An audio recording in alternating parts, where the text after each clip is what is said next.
Naku, ang alaga namin na pusa guys, nasa taas ng ano, hindi na makakababa. Lagot ka ngayon kay gabi mo kalakwatsera. Ano na lang kinukuha mo dyan? Hindi! Matuto kang bumaba mag-isa. Di ka na, bibe. Baby sister, dahil pasok mo na. Halika na. Hindi na marunong bumaba yung animal. Dito siguro yan siya umakyat.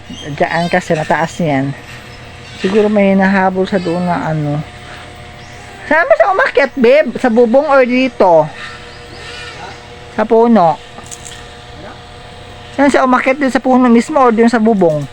Kasi bubong. Hindi naman siya maakyatan. Agoy, halika na, bibe! Halika na, Ming! Ming! Pumasok ka na sana! Ming! Ikaw! Ming! Na ikaw, halika na!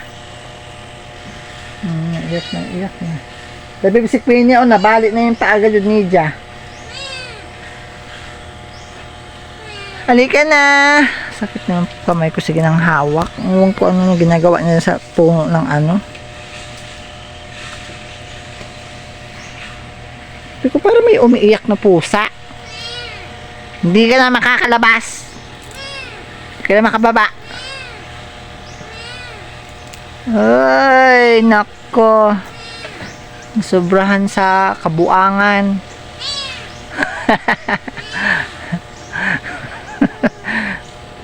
Sobrahan sa katakaw sa mga ano, mga insekto siguro dyan, no? Ala, patay ikaw. Hindi ka na makalabas. Hindi ka na makababa. Isa na papasok ka sana dyan. Pasok ka dyan.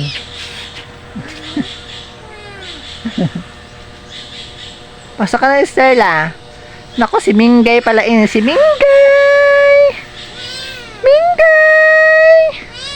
Baba na ikaw, baba! Hindi siya makababa, guys. Wala mo kayong panungkit. Paano isungkitin? Umiyak-iyak ka pa! Akyat ka pa! Akyat! Akyat ka pa! Halika na, down ka na. Ming! Ming! Ming! Halika ka, bilis. Halika na, bumaba ka na, down na.